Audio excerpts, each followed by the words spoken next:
দর্শক, আজকের ভিডিওটা শুরু করার আগেই একটা কথা বলে রাখি। আজ যা শুনবেন সেটা হয়তো আপনার রাতের ঘুমটাই উড়িয়ে দেবে। কারণ দক্ষিণ এশিয়ার মানচিত্রে এখন এমন কিছু ঘটছে যা চুপচাপ হলেও ঝড়ের ইঙ্গিত দিচ্ছে। যে গল্পটা আজ আমি আপনাদের বলবো সেটা বুঝলে আপনি নিজেই বলবেন, আরে এ তো আসল খেলাটা একেবারে পর্দার আড়ালে চলছে।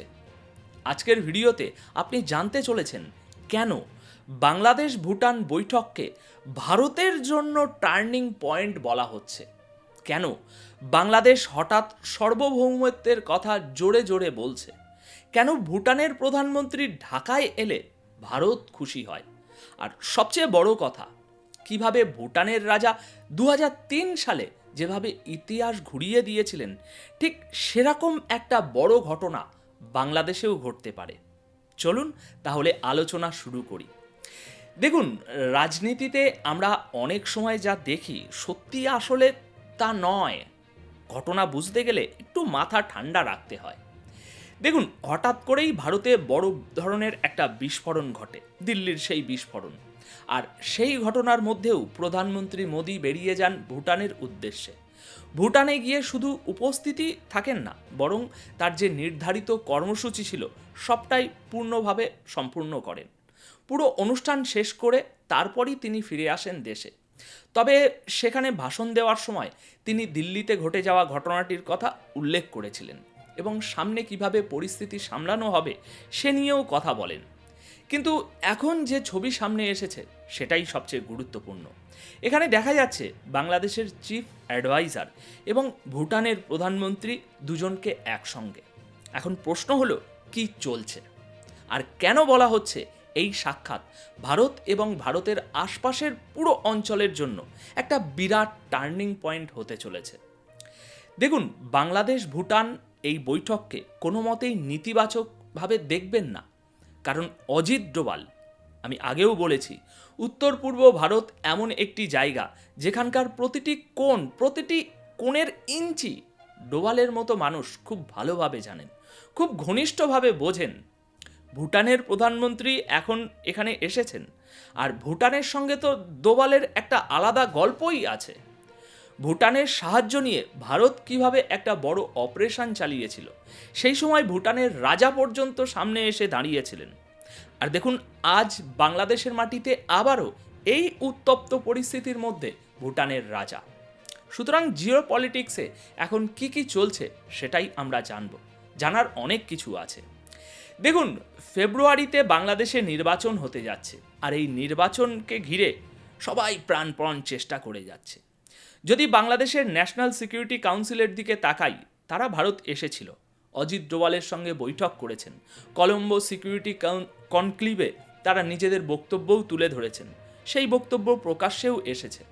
কিন্তু শেখ হাসিনাকে নিয়ে কি আলোচনা হয়েছে এটা ভারতও আনুষ্ঠানিকভাবে কিছু বলেনি, বাংলাদেশও বলেনি।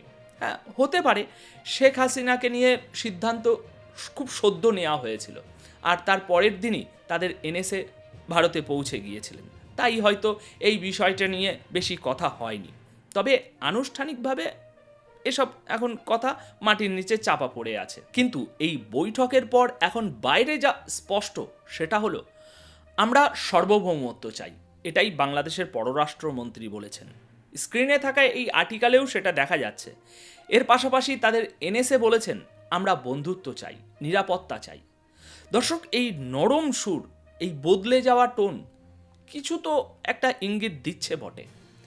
অন্যদিকে ভারতের দিক থেকে সবকিছু কি আবার পুরোপুরি স্বাভাবিক হয়েছে? না, ভারত এখন ধীরে ধীরে আরও কঠোর অবস্থান নিচ্ছে।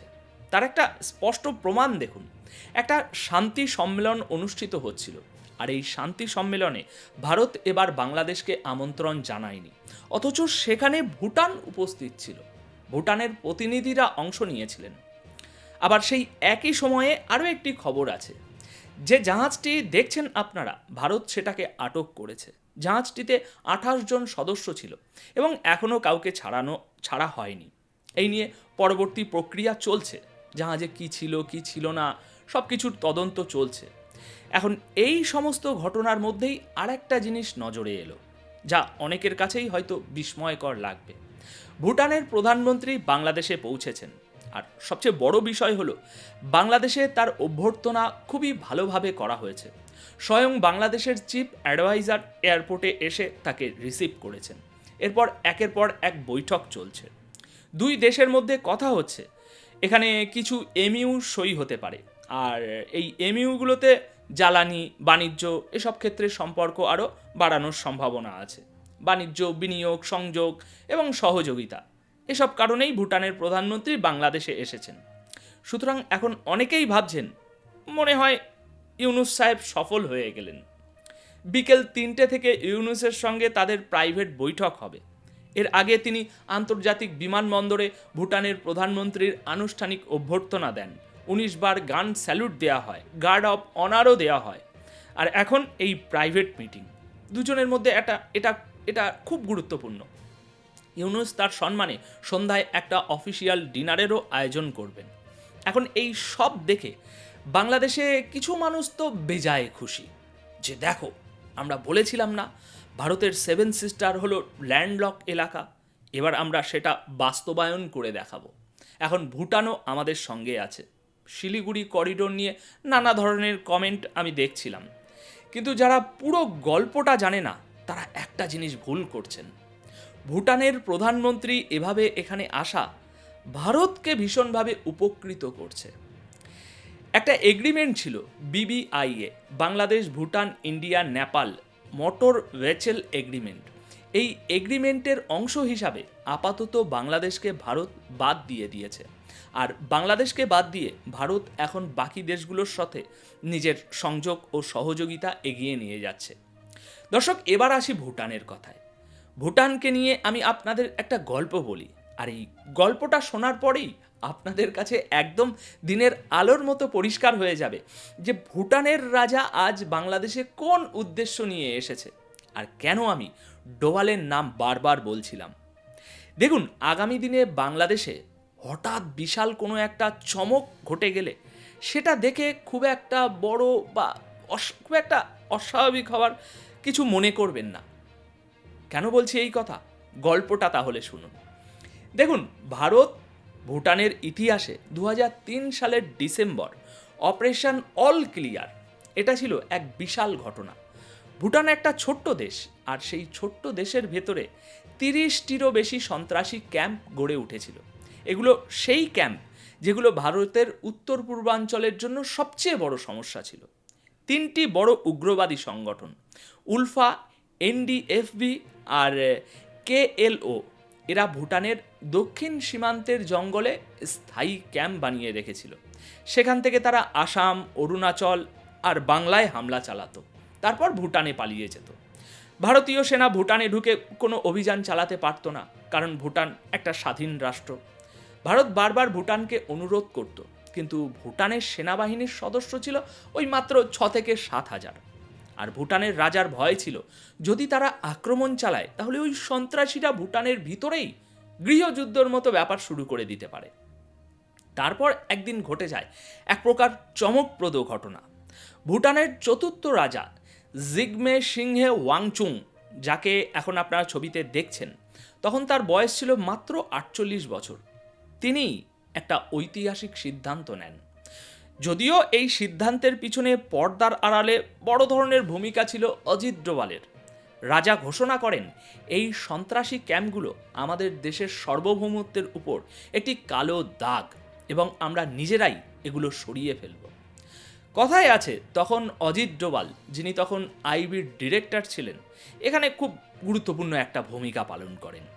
তিনি ভুটানের রাজাকে বুঝিয়ে বলেন এবং এটাও স্পষ্ট করেন যে ভারত ব্যাকআপ হিসাবে আপনাদের পাশে দাঁড়িয়ে আছে, তাই আপনি বেশি উদ্বিগ্ন হবেন না। এরপর 14ই ডিসেম্বর 2003 ভোর 4টে ভুটানের পুরো royal Bhutan army, royal bodyguard আর হাজার হাজার স্বেচ্ছাসেবী নাগরিক সবাই একসঙ্গে ওই ক্যাম্পগুলোর উপরে হামলা চালায়। রাজা নিজে ফ্রন্ট লাইনে ছিলেন, হেলমেট পরে, রাইফেল হাতে। তার সেই ছবিগুলো আজও পাওয়া যায়। 72 ঘন্টার যুদ্ধ মোটামুটি হয়েছিল। 11 জন উগ্রবাদী মারা যায়, 500রও বেশি সন্ত্রাসী পালিয়ে ভারতে ঢোকে, আর ভারত টপাটপ তাদের গ্রেপ্তার করে। 30টি ক্যাম্প পুরোপুরি পুড়িয়ে জ্বালিয়ে একেবারে ধ্বংস করে দেওয়া হয়। উলফার শীর্ষ নেতাসহ অনেকেই ধরা পড়ে।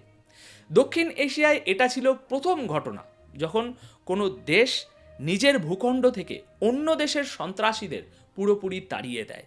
এর ফলে উত্তর পূর্ব ভারতের সহিংসতা তখন 70 থেকে 80% পর্যন্ত কমে যায়। আর আজ পর্যন্ত ভুটানে একটিও সন্ত্রাসী ক্যাম্প নেই। ভারত এই অভিযানের নাম দেয় অপারেশন অল ক্লিয়ার, আর ভুটান একে নাম দেয় অপারেশন ফ্লাশ আউট। ভুটানের রাজা তখন একটা ঐতিহাসিক বক্তব্য দিয়েছিল, আমরা ছোট দেশ হতে পারি, কিন্তু আমরা আমাদের বন্ধু অর্থাৎ ভারতের পিঠে ছুরি মারতে দেব না। 2003 সালে অজিত ডোভাল ছিলেন আইবির ডিরেক্টর এবং নর্থ ইস্ট সেলের প্রধান। তিনিই সেই ব্যক্তি যিনি ভুটানের চতুর্থ রাজা জিগমে সিংহে ওয়াংচুংকে রাজি করাতে সক্ষম হয়েছিলেন। বলা হয় ডোভাল বহুবার গোপনে থিম্পু গিয়েছিলেন রাজা এবং ভুটানের আর্মি চিফের সঙ্গে বৈঠক করতে। এমনকি একবার তিনি সাধারণ পোশাকে কোনো প্রোটোকল ছাড়াই রাজার ব্যক্তিগত কক্ষে ঘন্টার পর ঘন্টা বসেছিলেন, এমনও দাবি আছে। ভুটানের সেই সময়ের আর্মি চিফের একটি বই আছে, এ নেশন প্রোটেক্ট। সেখানে ডোভালের কথা উল্লেখ রয়েছে, নাম সরাসরি লেখা হয়নি, তবে বলা হয়েছে একজন সিনিয়র ভারতীয় ইন্টেলিজেন্স অফিসার। সুতরাং দর্শক, এখন পুরো চিত্রটা পরিষ্কার। যখনই বাংলাদেশের রাজনৈতিক আবহাওয়া উত্তপ্ত হয়, যখনই ভারতের সঙ্গে টানাপোড়েন বাড়ে, তখনই ভুটানের নীরব উপস্থিতি একটা বিশেষ সংকেত দিচ্ছে। ইতিহাস বলে ভুটান কখনোই ভারতের বিপরীতে যায় না। আর 2003 সালের সেই অপারেশন অল ক্লিয়ারের পর থেকে ভুটান প্রমাণ করেছে বন্ধুত্ব বলতে তারা শুধুই কথায় বোঝায় না, প্রয়োজনে মাঠে নেমে অকাট্য ভূমিকা রাখে।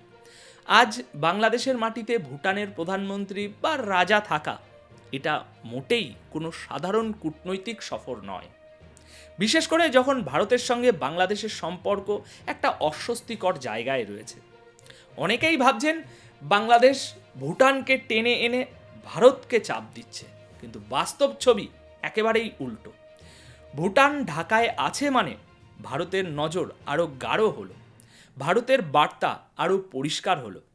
এবং দর্শক, আমার বিশ্লেষণের সবচেয়ে গুরুত্ব পাচ্ছে একটা দিক, যে ভুটান যেভাবে 2003 সালে উগ্রবাদী ক্যাম্প উড়িয়ে দিয়ে অঞ্চলকে স্থির করেছিল, ঠিক একই ধরনের নিরাপত্তা অপারেশনের হাওয়া আবারও বইছে। এবার জায়গাটা শুধু ভুটান নয়, বাংলাদেশও হতে পারে সেই কেন্দ্রবিন্দু। কারণ জিওপলিটিক্সে কিছুই হঠাৎ ঘটে না, সব কিছুরই সময় থাকে, অঙ্ক থাকে। দর্শক, যদি এই ভিডিও আপনাকে সাহায্য করে থাকে পুরো দৃশ্যটা বুঝতে, তাহলে জানবেন সামনে আরও বড় কিছু আসছে। তাই চোখ খোলা রাখুন, মন ঠান্ডা রাখুন, কারণ দক্ষিণ এশিয়ার পরবর্তী অধ্যায় শুরু হয়ে গেছে। এখন শেষ করার আগে দর্শক, এই বিশ্লেষণ সম্বন্ধে আপনার কি মন্তব্য, আপনাদের মতামত আজ অবশ্যই কমেন্ট বক্সে জানিয়ে যাবেন। পারলে ভিডিওটি আরও মানুষের সাথে শেয়ার করবেন। ধন্যবাদ আপনাদের সকলকে।